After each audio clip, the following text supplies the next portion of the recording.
Eh bien salut tout le monde, c'est Pantimnax et je vous retrouve pour une nouvelle vidéo où nous allons développer une application web avec ASP.NET Core Razor Pages.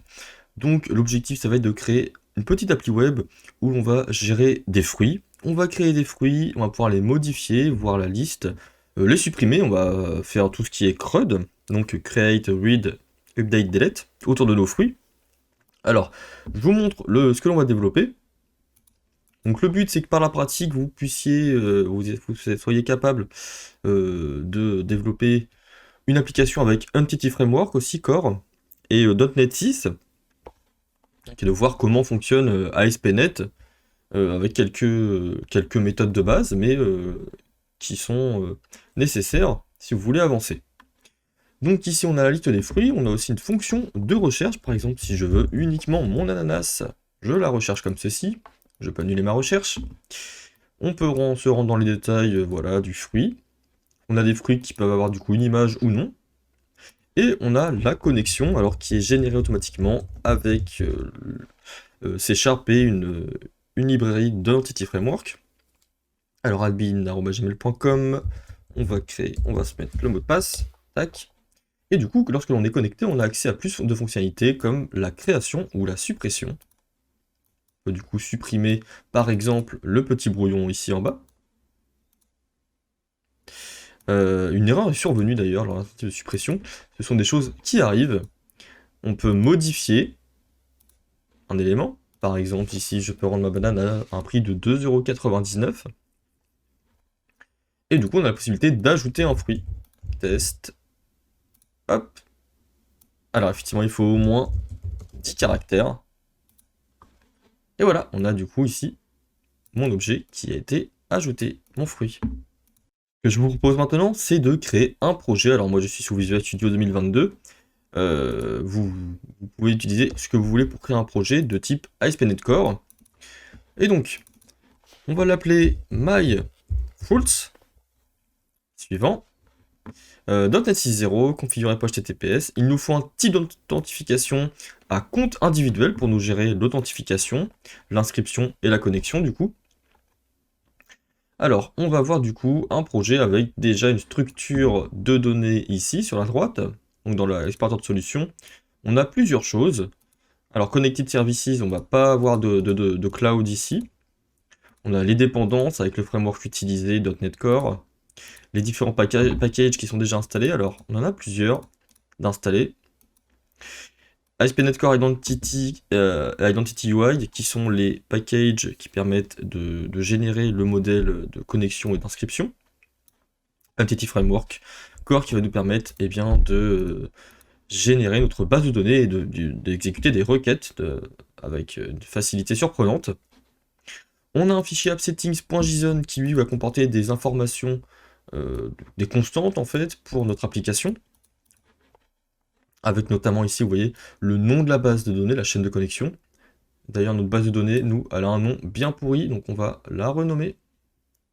Par exemple, une base de données qui s'appelle myFruits. Ça suffira. Voilà. Programme.cs qui est bien entendu le point d'entrée d'application, donc ici classique ASP.NET. On a le builder qui du coup a des services. Alors on va mettre un petit espace ici et ici. Donc ici on récupère la connection string, on l'ajoute du coup au contexte de notre application, application DB contexte qui est située dans data, ici, qui est le contexte du coup de notre base de données. Alors je vais réduire ça un petit peu. Ici, on a du coup le default identity qui est ajouté, option.signing require confirmed account, qui nous demande, en fait, qui nous signale qu'ici, pour se connecter, il nous faut obligatoirement avoir validé l'adresse email de son compte. Nous, on va le mettre à false dans notre application, on ne va pas s'amuser à développer un envoi d'email pour valider les comptes. Ici, on a l'autorisation et l'authentication qui sont du coup activées pour le login et l'inscription. Map Razor Pages, c'est pour utiliser Razor Pages, et le système de pages, avec notamment les areas, que l'on va voir durant notre développement.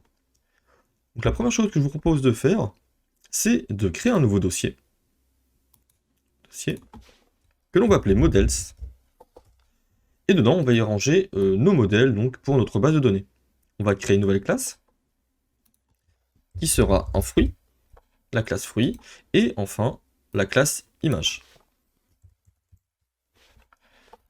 Donc on est sur .NET 6, donc ce que l'on peut faire, tac, je vais fermer ça, ce que l'on peut faire c'est supprimer les namespaces, enfin les supprimer, utiliser un point virgule et du coup ne plus avoir les accolades, donc c'est pour avoir un namespace global pour notre fichier. Donc un fruit, il va être identifié par quoi? Par un ID, un int, voilà. Il va avoir un nom, il va avoir une description, string description, il va avoir du coup un objet image d'attaché, l'image qui va être en fait, qui va contenir une propriété lui permettant d'utiliser un input type file pour uploader au travers d'un formulaire HTML, du coup un fichier. Ok. Dans image du coup, la même chose, on va avoir un ID. Alors pendant que j'y pense, le fruit, notre image, on va utiliser donc les bonnes pratiques d'Entity Framework, c'est-à-dire que les associations, les relations d'autres tables pour nos entités sont virtuelles avec Entity Framework. Donc, pareil, notre image va avoir un nom, elle va avoir un pass, donc un chemin d'accès hein, pour le stocker sur le serveur, et une propriété particulière qui va être de type iFormFile, qui, on va l'appeler file, représente le fichier envoyé sur le serveur. On va utiliser du coup pareil public virtual fruit, alors sans le deuxième B, voilà, donc un lien avec notre fruit. Et par convention aussi avec Entity Framework, on va utiliser, on va créer un champ, enfin par convention, il nous faut bien une clé étrangère, donc qui va faire référence à l'ID du fruit associé. Pour notre iFormFile, on va utiliser des annotations, du coup des attributs. Le premier, notemapped, pour indiquer à la base de données que l'on ne veut pas stocker, que l'on ne veut pas créer de colonne pour eh bien, cette propriété. On va ajouter un display. Display name égale pour indiquer, lorsque l'on sera sur nos pages, que cette colonne, on l'appelle image. Name pass, on n'en a pas besoin, on ne va pas l'afficher. Ok. On va juste s'occuper des fruits, nous, dans notre CRUD. Pour les fruits, le nom va être requis. Donc, required, pour indiquer du coup que l'on ne peut pas créer de base de fruits sans avoir un nom. On va franciser du coup cette propriété, display name égale nom. Et on va indiquer un string length maximum, du coup, au maximum, le nom d'un fruit va par exemple être de 50 caractères. Et pour s'amuser avec les contraintes, on va mettre un minimum length égal à 3. C'est-à-dire qu'un fruit, pour être valide, il devra faire au minimum 3 caractères.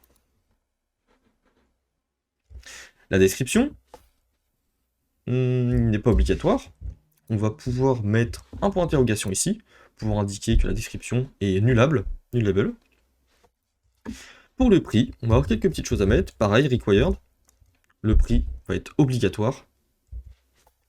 On va mettre un display aussi pour le franciser. Au lieu de price, on va mettre prix. Et on va ajouter une range entre 1 et 100. Voilà, le prix doit se situer entre 1 et 100 euros pour notre fruit. De plus, ce que l'on peut ajouter, c'est un data type pour indiquer à notre base de données que l'on va utiliser des données monétaires, donc datatype.currency. Et on va ajouter l'attribut column pour indiquer à la base de données que l'on veut une décimale, donc du coup, avec 3 chiffres, donc jusqu'à 100, au maximum jusqu'à 999, et 2 chiffres après la virgule. Voilà, donc là c'est pour vraiment communiquer avec la base de données. Donc une fois qu'on a fait ça, on va pouvoir générer le CRUD, alors en ajoutant un package. Si je vais dans générer, dans projet, gérer les packages nuggets, je vais aller dans parcourir et je vais rechercher mon package Microsoft Entity Framework Core.design. Je vais installer ce package, il va nous permettre de générer un CRUD automatiquement en choisissant nos entités, nos classes. Donc, Je vais créer une area pour y stocker les pages de mes fruits. Fruits. Ensuite, il nous faut un dossier page. Pages. Et ici, je vais faire un clic droit, ajouter, nouvel élément généré automatiquement. Je vais choisir page Razor avec Entity Framework, entre parenthèses CRUD, ajouter. En classe de modèle, je choisis mon fruit. Classe de contexte de données, c'est donc le contexte de ma base de données, ApplicationDB Context. Et ici, je vais ajouter ma page de disposition qui est dans Pages, Shared et Layout. Le layout, c'est la navbar qui est en haut et qui représente du coup la page de base de notre site. Alors on va voir si ça fonctionne. On a une petite erreur. Alors ça m'est déjà arrivé. Je vais relancer le script, voir si ça refonctionne. Avec Visual Studio, des fois, on a quelques petites complications. Génération de code en cours, je pense que ça vient de marcher là. Et donc une fois ça fait, c'est vrai on s'est pas rendu dans le page. Ah voilà. Pages, shared. Donc le layout, hein, c'est tout simplement toute la partie du site qui va être partagée. On a tout s'est ouvert, alors on va tout fermer. Hop. Dans Pages, on a tous nos fonctions CRUD qui ont du coup été ajoutées. Si je vais dans MyFruits, donc si je lance le débugage, on a un terminal qui s'ouvre et on a notre site qui se lance. Si je vais dans /fruits, forcément on n'a rien qui s'affiche puisqu'on n'a pas nos migrations qui ont été lancées. Alors là, on nous dit du update database, etc., mais on n'a pas les bonnes migrations. Ce que l'on va faire, c'est dans le data, migrations, on va tout supprimer. Voilà, on supprime ce dossier. Et du coup, on va ajouter dans notre DB context pour pouvoir avoir notre base de données. Donc ici, on a bien le DB7 de fruits qui est ajouté, mais il nous faut aussi celui des images. Images, on va d'ailleurs mettre un S à fruits.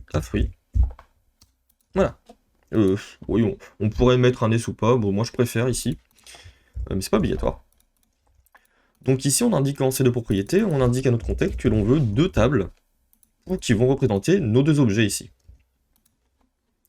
On va aller dans outils, gestionnaire de package NuGet, console du gestionnaire de package. Et ce que l'on va faire, c'est créer une migration. Une migration, ça va être un fichier qui va être généré et qui va contenir toutes les requêtes générées en C#, toutes les requêtes SQL pour créer notre base de données. Alors par contre, on a un problème. Pourquoi add migration n'a pas fonctionné? Build failed. Si je relance mon site, est-ce que ça fonctionne bien? Non. Ah bah oui, forcément. Oui, il faut que je fasse CTRL-R, CTRL-R pour mettre un S. Et voilà, ça modifie les références dans tous les fichiers. Add migration. Voilà. Donc là, on a la création des tables, vous voyez, de toutes les tables de identity. Et en plus, on a vu fruits. Et on doit voir, voilà, les images ici.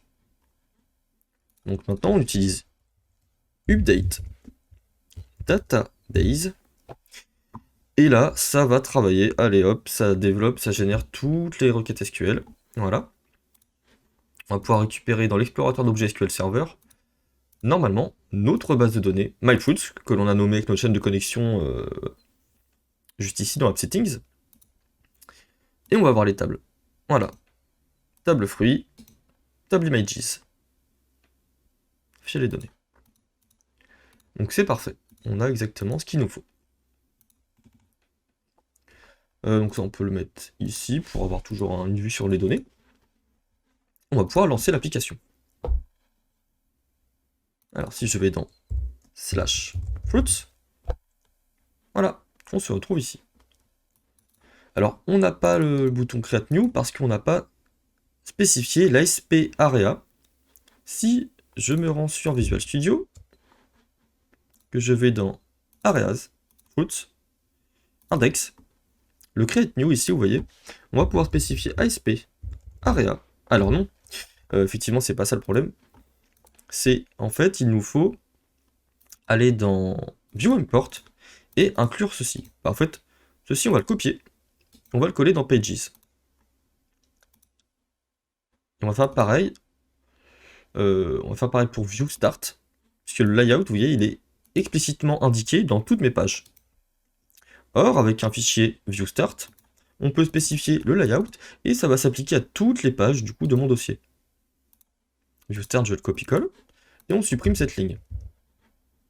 Dans Create, dans Delete, dans Details, dans Edit, et dans Index. Je vais pouvoir relancer mon site. Et là, en allant sur /fruits, j'ai bien mon lien qui apparaît. Voilà, tous mes liens sont ici. Nom, description, prix. OK. Alors, ce que l'on va pouvoir faire, c'est, eh bien, avant de s'occuper de la création, définir un paramètre pour l'upload des images. Si on va dans appsettings.json, on va aller tout à la fin, on va mettre une virgule, et on va ajouter une clé pass, deux points, on ouvre les accolades, on va appeler ça fruits images, donc c'est le point d'entrée, là où seront uploadées nos images, dans le dossier fruits/images, et donc le dossier public c'est www.route. Je vais donc créer un nouveau dossier, fruits, et un autre, images. C'est ici qu'on va du coup upload nos images. Le but, ça va être de créer une classe. Donc nous, on va appeler un dossier que l'on appelle, on va créer un dossier qu'on appelle option, et on va mapper ce que l'on vient d'écrire ici en JSON sous forme de classe. Je vais créer du coup une classe qui s'appelle pass option. Je vais mettre un namespace comme ceci. En premier lieu, je vais mettre une constante pass, donc qui est égale à pass, comme ceci. C'est donc le nom de ma clé ici. Ensuite, je vais ajouter une propriété fruits images get set, donc à la base qui est égale à vide. Voilà. Cette valeur-là, en fait, va prendre la valeur ici. Donc pour ajouter l'upload des images, on va devoir créer des services pour avoir un code un peu modulable. Non, j'ai fermé les modèles de données, c'est pas grave. Donc on va créer un nouveau dossier, service. On va créer deux services. Alors le premier, ça va être pass service. Ce service va essentiellement manipuler du coup les chemins de nos paramètres. Donc là en l'occurrence on va en avoir qu'un, donc ça va être assez simple. On va avoir besoin de plusieurs choses. On va devoir créer un constructeur, public pass service. Tac. On va devoir du coup récupérer deux propriétés qui proviennent de ASP.NET, donc avec des interfaces, iConfiguration, que je vais appeler configuration, et une autre propriété, read-only, puisqu'on ne va pas la modifier, iWebHost environment, que l'on va appeler ça, que l'on va appeler env. Alors, je dois avoir un petit moyen de générer le constructeur avec mes deux propriétés. Ok, voilà. Comme ceci. Une fois qu'on a le constructeur, on va créer une fonction, public string, get, uploads, pass. Alors cette fonction va prendre deux paramètres, puisque on va rendre cette fonction un peu pour le multi-usage. On va vouloir récupérer l'uploads pass juste /fruits/images, ou bien aussi en spécifiant le nom du fichier que l'on a upload. Et aussi le nom complet du chemin d'accès, donc du début du serveur jusqu'au chemin complet. Route image. Donc le with web route pass. À la base, on dit vrai, on dit true. Premièrement, il nous faut instancier un nouvel objet pass option pour mapper, comme je vous l'ai expliqué. Dans ces classes-là, on va mapper le contenu JSON de AppSettings. grâce du coup à notre objet configuration. Configuration.get section. Et là on récupère la clé passe option. Alors, de passe option par contre la classe comme ceci. .passe. Et on va du coup binder à notre objet passe option qui est ici. À partir de là, normalement, fruit images vaut fruit/images. Ensuite, on va créer une variable upload pass qui est donc égale du coup à pass option .fruit_images. Donc, if nul n'est pas égal à filename, alors ici on va faire un traitement particulier. Si jamais l'utilisateur veut récupérer en plus du chemin de l'upload, le filename, bon bah alors là, upload pass ça va être égal à pass.combine du chemin plus du nom du fichier. Ensuite, qu'est-ce que l'on va retourner? On va faire une opération ternaire.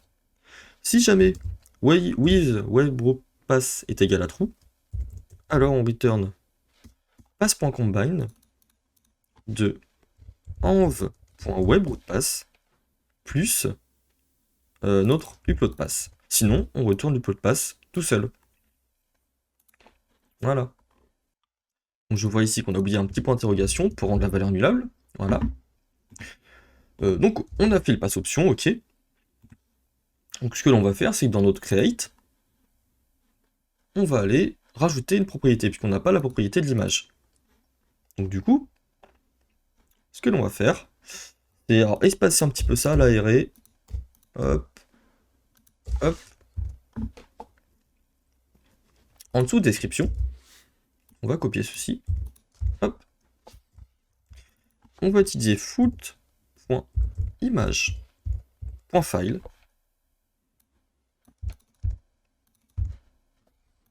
Hop, voilà. Alors l'input sera de type file. Et dans notre forme, comme on est sur une upload d'un fichier, il faut utiliser unctype égale multipart/form data. Voilà pour ça. Donc là, si je lance mon projet, on devrait voir apparaître un nouveau champ. Tac. Voilà, l'image est bien ici.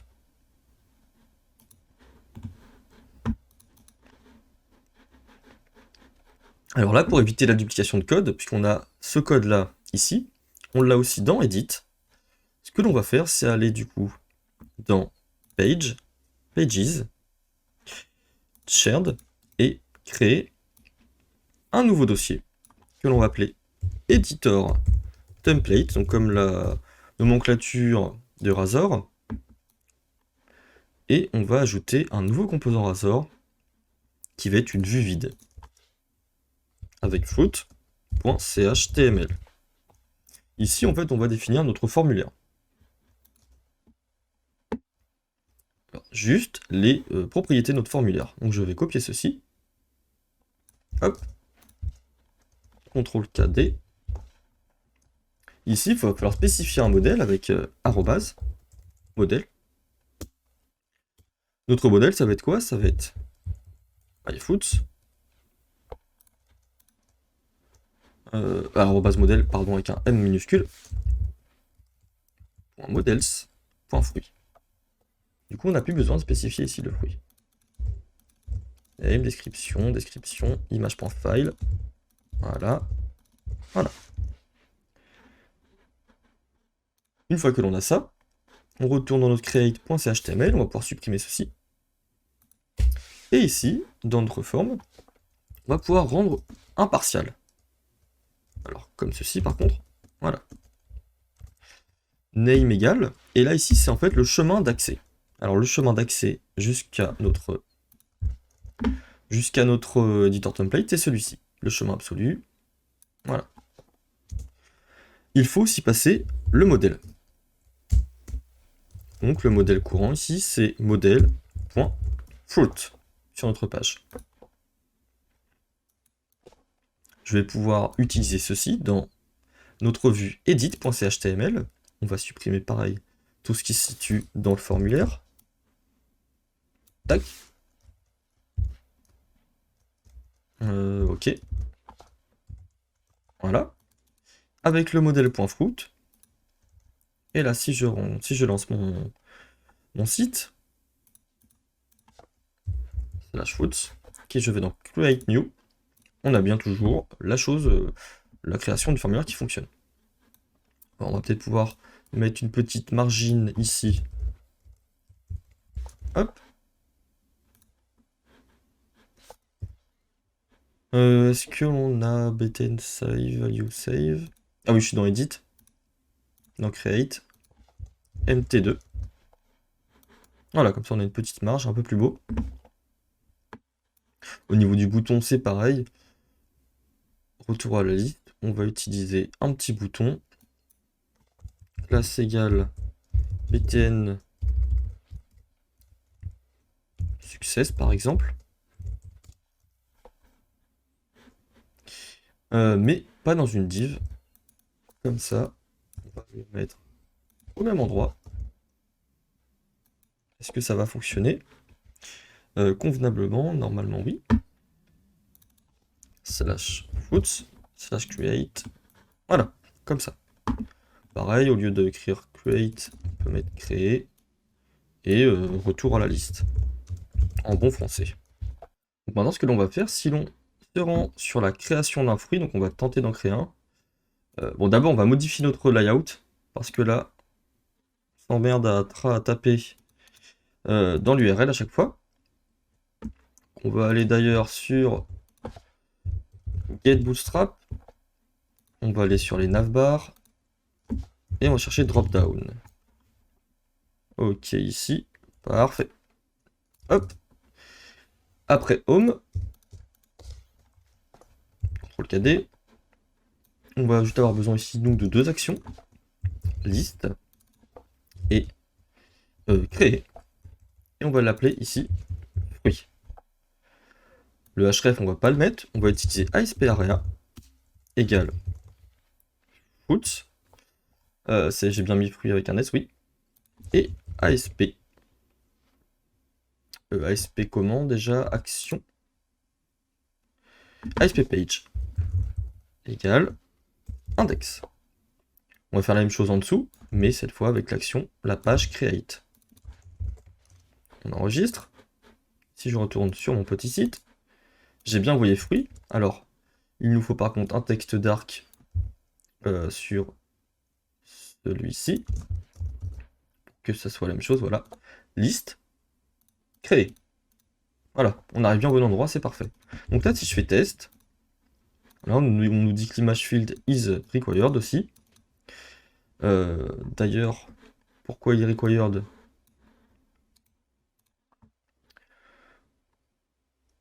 Data required, ok. Alors, on va faire un truc aussi, c'est-à-dire que dans le create, on va retirer le script ici, validation script, que l'on a, alors c'est un fichier qui se situe ici, validation script partial, qui utilise jQuery validate. Alors, test. Voilà, on n'a plus, donc c'est bon. 1,99. Alors, quand on veut créer, on se retrouve du coup avec une requête post, ici, post, qui contient, vous voyez, name, description, image.file, price. Nous, ce que l'on veut, c'est préfixer le tout par fruit, pour avoir une zone, pour avoir une requête, un payload avec un fruit complet. Donc ce que l'on va faire, c'est aller dans notre petit editor template, fruit, et utiliser un peu de code, C#, on va chercher viewData, .template info, .html field préfixe, et on va utiliser fruit. Voilà, donc ça va être, c'est ce qu'il nous faut pour pouvoir récupérer notre fruit dans notre requête post et pouvoir l'insérer en base de données. Alors, on va pouvoir se rendre du coup dans create.chtml.cs avec la touche F7 ou alors ici directement.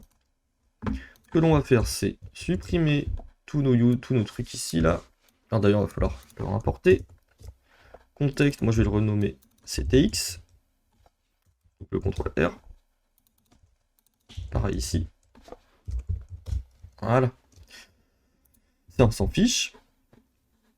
Du coup, dans le onPass.5, en fait, le code généré par le générateur n'est pas très optimisé.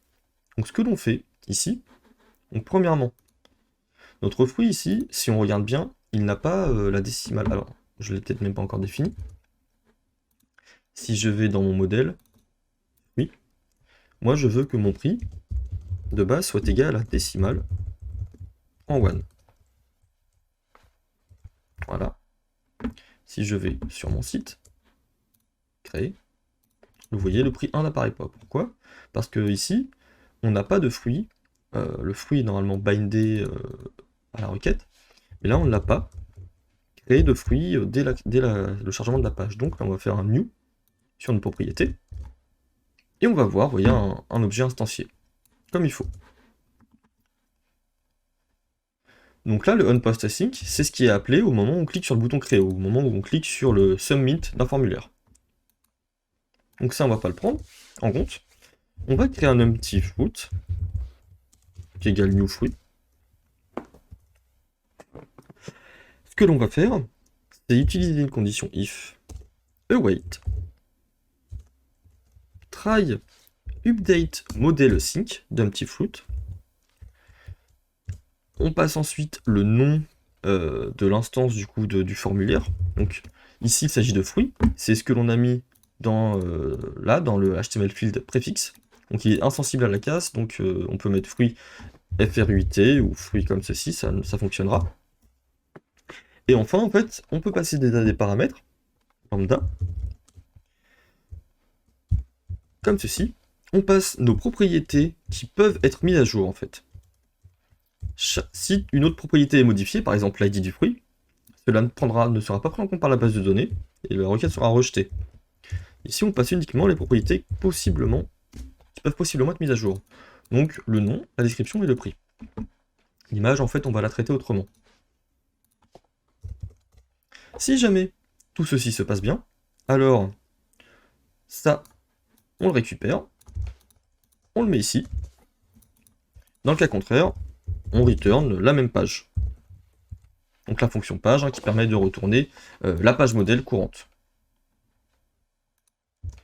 On n'ajoute pas, attention, ce fruit ici, mais celui-ci, empty fruit.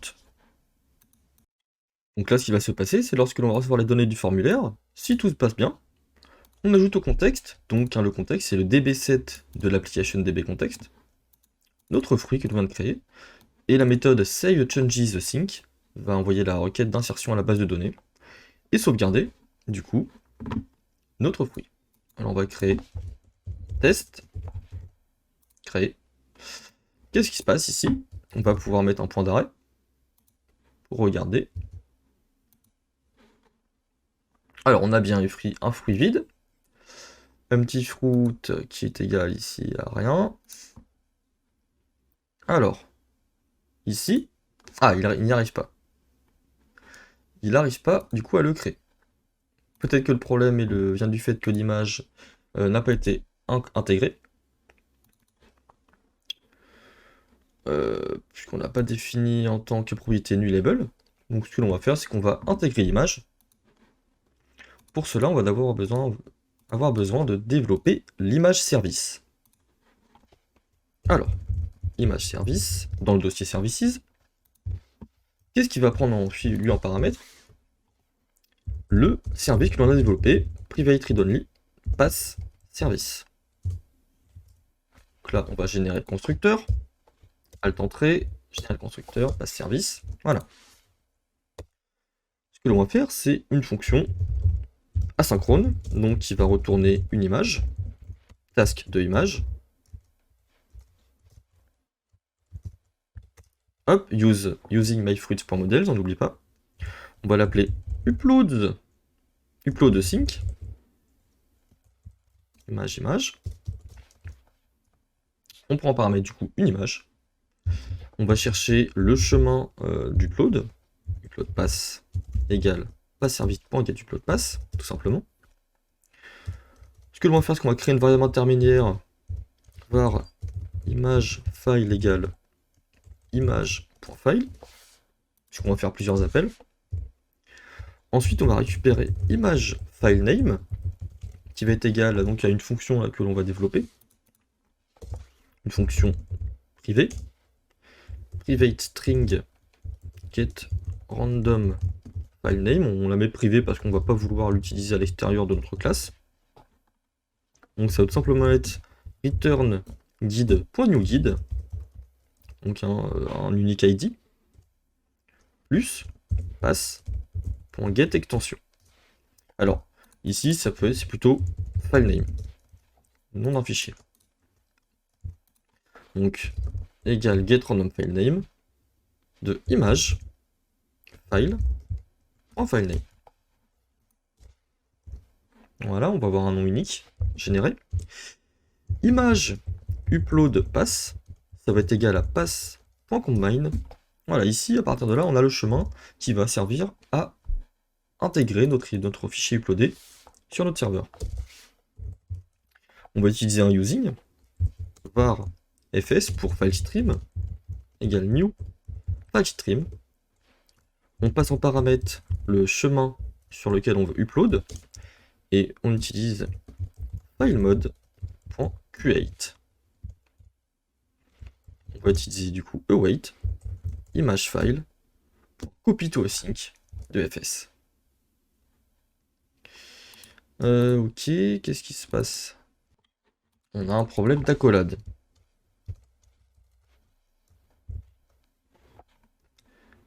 Ok. Ça s'arrête ici. Faut mettre ça comme ça. Voilà. Voilà. Alors, fs a voté une valeur nulle ici. Hop. On a oublié une parenthèse. Super.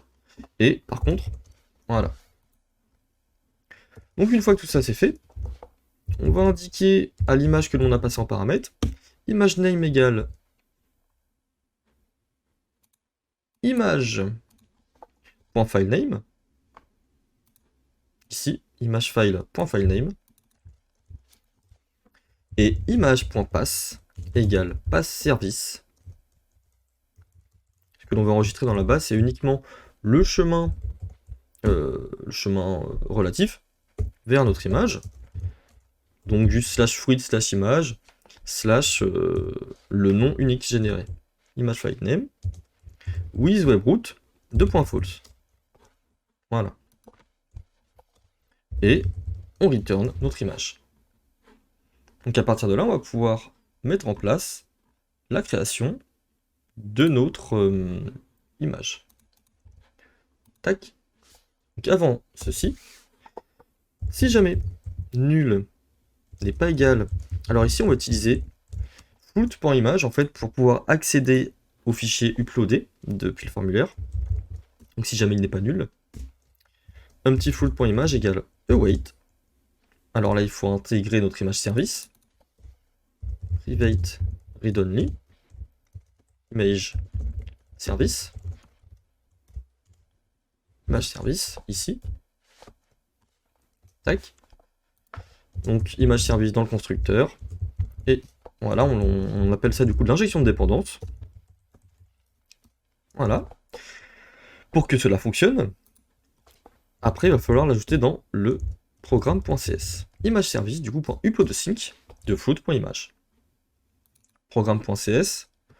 On va utiliser avant le app builder.service. On va ajouter du coup un service singleton en français. Du coup, pass service.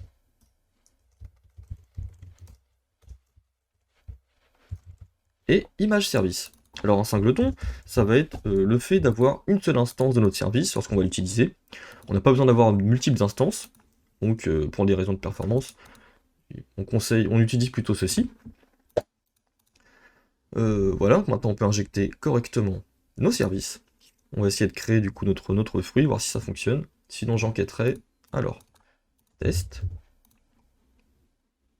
Banane. Pas besoin d'ici description. Ok, donc là ça fonctionne toujours pas. Donc il va falloir regarder un peu plus près. Donc le problème vient de propriétés qui sont non nullables. Donc ce que l'on va faire, c'est nos propriétés virtuelles, ajouter un petit point d'interrogation, et dans la classe fruit. Dans la classe image aussi sur la propriété fruit. Et on va réessayer, normalement, c'est la solution au problème. Tac. Créer, test, test. Ananas, créer. Toujours pas. Par contre, quand on crée comme ceci, ça fonctionne bien, sans l'image. Si je mets en plus le nom et le chemin en nullable, est-ce que l'on va avoir quelque chose qui va fonctionner? Ah. On va relancer. Création. Test. J'étais dans l'addition en fait. 1.50. Non plus. Donc là on a toujours un problème. Vmh field is required. Ok, donc sur l'image ça fonctionne. Alors peut-être, normalement, alors d'après mes tests, ça fonctionnait très bien sans spécifier le fruit à la création. A priori maintenant ça fonctionne, donc je sais pas si vous de l'autre côté ça marchait déjà à ce moment-là. Mais moi ça fonctionne. Si je crée banane, test, banane, créer, voilà. Et j'ai bien en plus mes petites images qui sont dans Fruit Images. Là, il y en a un paquet en fait, ça s'uploadé depuis tout à l'heure. Mais j'avais un petit souci, je sais pas pourquoi, l'intégration en base de données. Mais en tout cas là c'est bon. Donc ce qu'on va pouvoir faire, c'est ajouter une petite colonne dans la liste des fruits pour pouvoir voir notre belle image. Donc on va dans le fichier index et on va ajouter une colonne. Alors ici, tac, fruit.image.file. Donc le display name for, en fait, ça va tout simplement prendre le display name que l'on a défini dans notre modèle image, ifromFile, ici. Display name image. On va faire ensuite ici, alors pas le display for, puisqu'ici on est sur un objet, sur un élément de formulaire, un ifromFile. Donc là, on va utiliser un if notre image n'est pas nulle, foot, c'est ici modèle .foot .image que l'on n'a pas d'ailleurs ici. Il faut que j'aille dans le code. Liste de foot. Oui, on est d'accord, on est sur item, pardon. C'est normal. Item. .image. Si l'image n'est pas nulle, alors du coup, on va ajouter un attribut image avec en source @url.content. Alors en fait, il faut juste fermer l'accolade pour que ça marche, la balise. Et donc du coup, on va utiliser foot. Alors notre item, pardon, .image. Le chemin qui est stocké en base de données. Et si on regarde bien dans la base de données, on a bien notre item là qui est inséré ici. Alors, on va supprimer tous nos fruits, à part celui-ci d'ailleurs. 11B, 111B. Hop, voilà, toutes nos images, on les supprime sauf celui-ci. Alors, on va définir une taille pour pas qu'il soit trop grande. 128 et 8, pareil. Donc, on devrait voir apparaître notre image. Liste.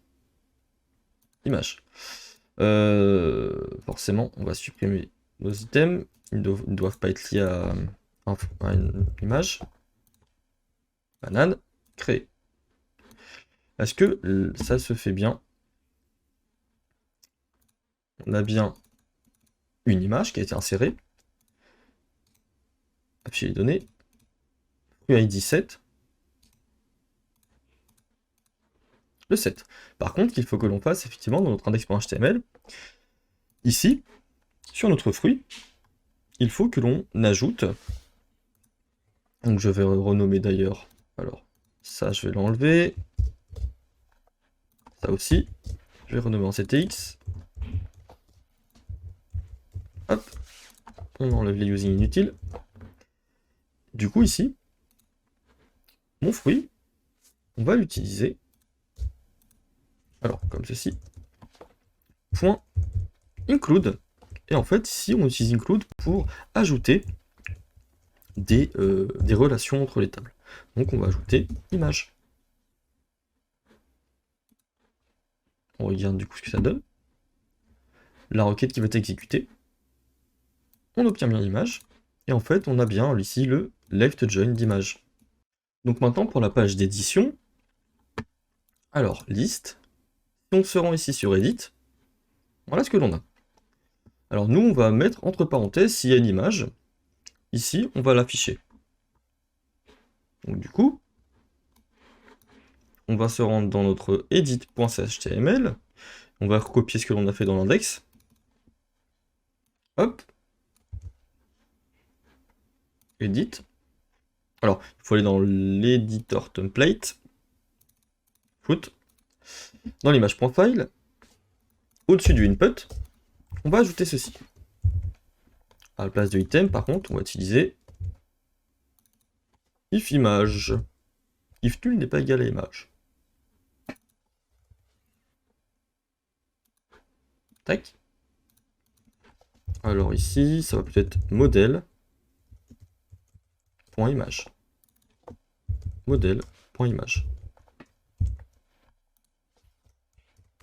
Voilà. Modèle.image.passe. Alors par contre, on a une image SRC. Nous, ce que l'on veut, c'est plutôt un href. D'ailleurs, un span. Et à l'intérieur de ce span, on va utiliser une balise A.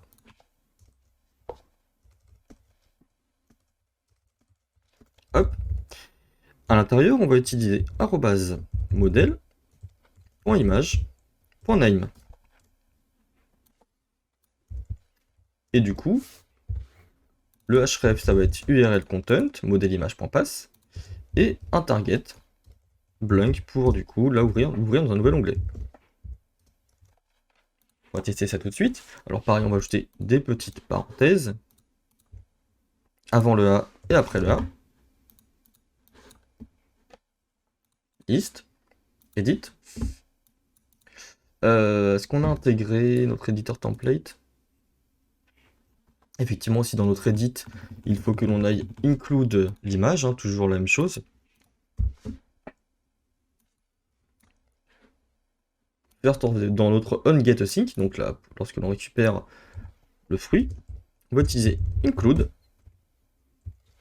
de la même manière que dans la création, f.image. Et voilà, on a bien la banane.jpg.png qui apparaît. Par contre, on n'a pas le chemin absolu.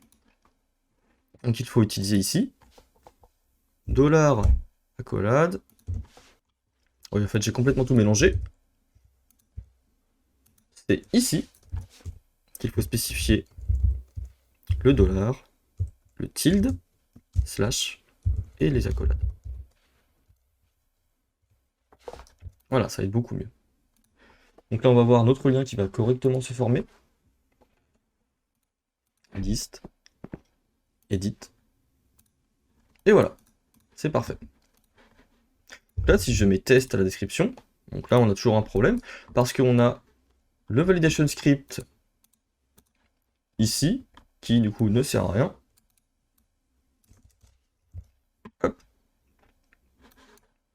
Si on fait save ici, oui, là il faut que l'on modifie notre edit, notre fonction edit. Alors là, on va supprimer tout ceci. Pareil, le code n'est pas robuste. Donc là, on a pas mal de code à refactoriser. On va supprimer ce que l'on avait fait, ce qui a été dégénéré ici. On va commencer par du coup récupérer notre fruit, to update, await, donc on va faire une requête à la base de données, fruits.include, donc on récupère l'image, on va en avoir besoin si jamais elle doit être mise à jour ou pas, .first, hors défaut sync, avec en paramètre l'ID, alors l'ID que l'on va récupérer depuis la requête post, int ID ici. On ne va pas s'occuper de notre objet global ici qui est bindé.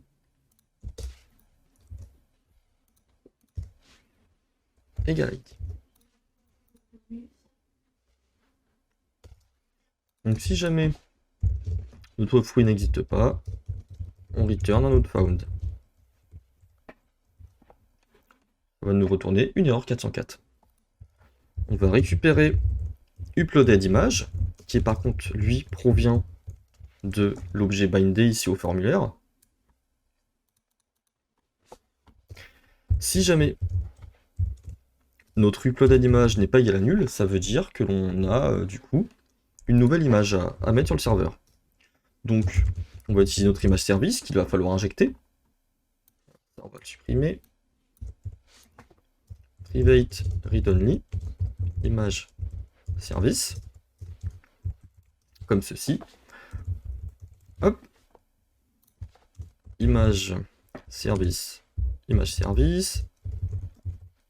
Voilà. Donc on va utiliser notre fonction d'upload. Upload sync, uploaded image. En plus, on va procéder à quelque chose, à un nettoyage.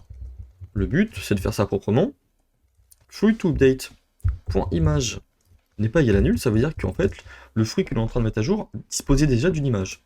Donc on va créer une nouvelle méthode dans le image service pour pouvoir supprimer un fichier. Public void delete uploaded file. On prend en paramètre une image qui peut être nulle. Comme ça, on va gérer ici le nullable. If égal image égale nul, on retourne. Oh, par contre, le public void, on va retourner rien d'autre. Si jamais notre image est nulle, on arrête tout. Si nous on récupère le chemin d'accès d'image, pass service,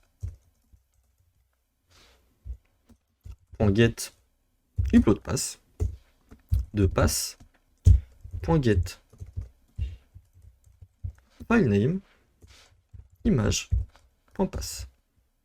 On veut juste le nom du fichier. Une autre vérification, si jamais le fichier image.pass existe bien, alors on peut faire notre file.delete. On va faire ça comme ça. Voilà. Est-ce que c'est correct? Ouais. Ok. Donc là ici, on va pouvoir appeler notre fonction de suppression. Image service. .delete file. Uploaded file. Tac. Ici, fruit to update. .image.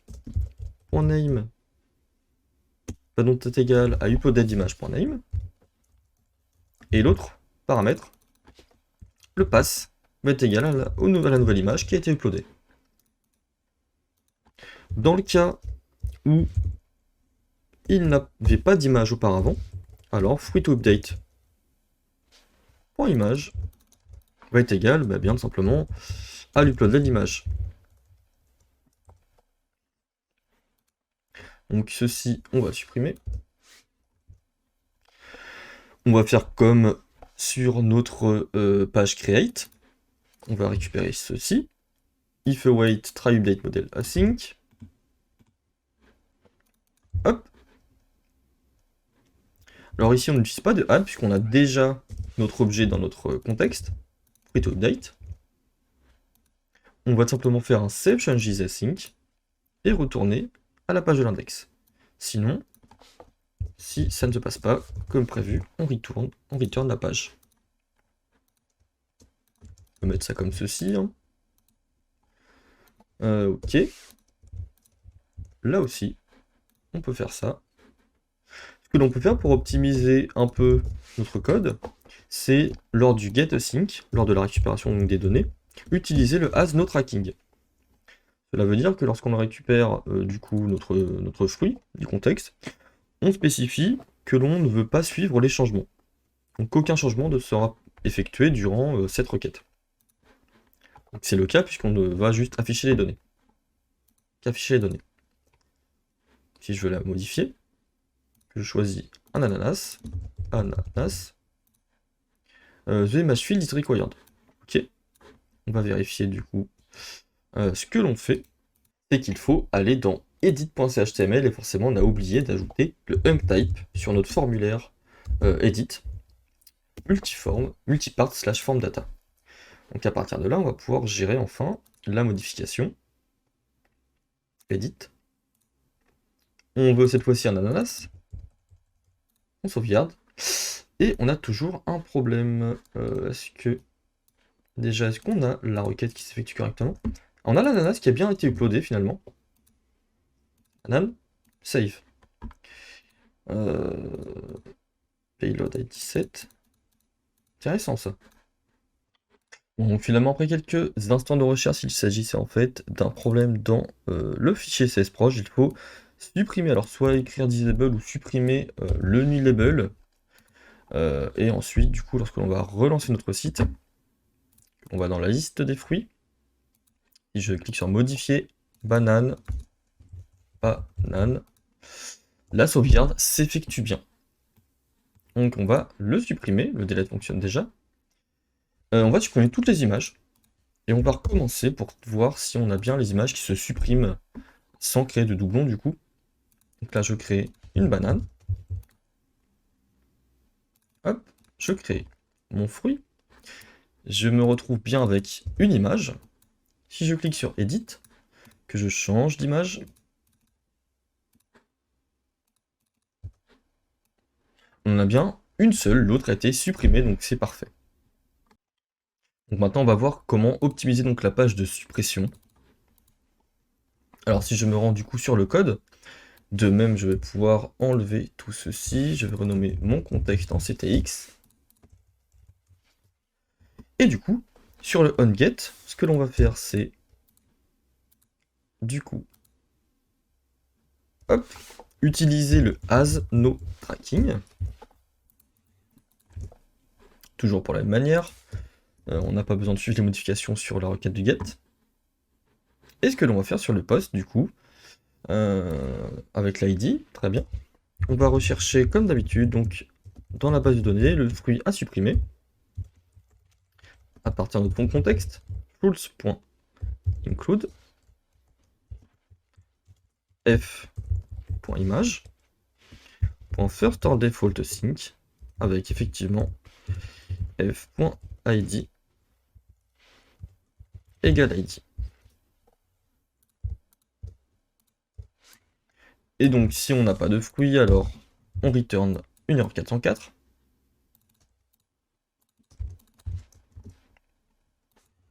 Ça, on va pas en avoir besoin. Donc maintenant, on va faire un try catch. On peut faire un try catch. Image. Donc il nous faut notre image service, encore une fois. Private. Read only. Image. Service. Alors, hop. On va injecter dans le constructeur. Voilà. Comme ceci. Donc là, on va appeler notre fonction de suppression d'image. On va tout simplement supprimer l'image sans en ajouter d'autres. Image service. Delete uploaded file de fruit to delete .image. Et comme on a géré ici le cas où l'image était nulle, alors eh bien, même s'il n'en a pas, on peut appeler cette fonction. Ensuite, on utilise le remove. Et enfin, là, on sauvegarde. Et ce que l'on va faire, c'est que l'on va du coup gérer hop, le cas d'une exception. Alors, si une exception, on va faire un redirect to action. Donc c'est la page courante, donc ./delete. Et on va mettre un nouveau paramètre en dessous notre fruit, public string error message get set. Donc pour montrer l'exemple de ce qu'on peut faire avec un error message, on va mettre un booléen ici, as error message, qui de base est un false. Alors sur notre get, pardon, sur notre requête get, hop. À la fin ici, il faut que l'on return quelque chose. Ici, on va faire un return au direct ou page de index. Et donc dans le cas où il y a une exception, il faut que l'on return donc l'id courant et as error message égale true. Donc là on instancie un nouvel objet pour passer en paramètre à notre contrôleur onGet. Ça me paraît pas mal. Et donc si on a une erreur, alors je vais le copier ici, on va afficher ceci. Une erreur est survenue lors de la tentative de suppression de fruit.name, fruit.id.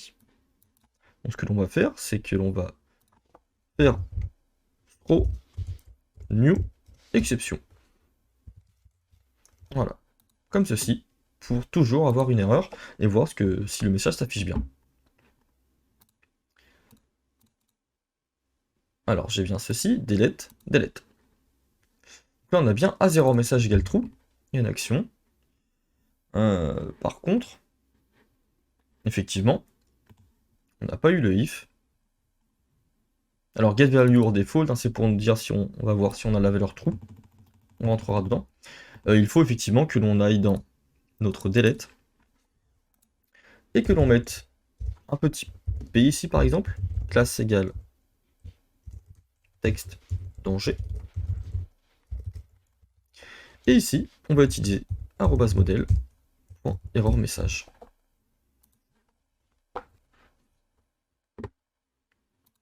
List, delete, delete.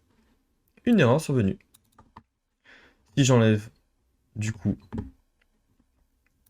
mon throw, on va regarder si on a bien la suppression correcte de l'image et de mon fruit en base de données. Une erreur est survenue d'ailleurs. On a une erreur. Fruit to delete. Ok, on a bien mis l'include. Qu'est-ce qu'on va avoir comme problème? On va faire ça. Delete. Mon image. Name, passe, ok.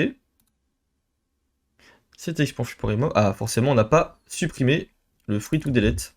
On a supprimé le fruit, l'objet global. Donc il ne faut pas. En passant ceci en paramètres, on devrait mieux s'en sortir du coup. Tac. Ça a l'air d'être bon. Et voilà, on n'a plus notre fruit. Et du coup, l'image a bien disparu de notre explorateur de fichiers. Système de fichiers. Voilà, j'espère que cette vidéo vous a plu. Vous avez donc pu créer un système CRUD, donc avec ASP.NET Core Razor Page. Si vous avez des questions, n'hésitez pas à les poser en commentaire. Et si vous avez des problèmes, vous pouvez aussi rejoindre mon serveur Discord pour poser vos questions. Et j'essaierai de répondre au maximum.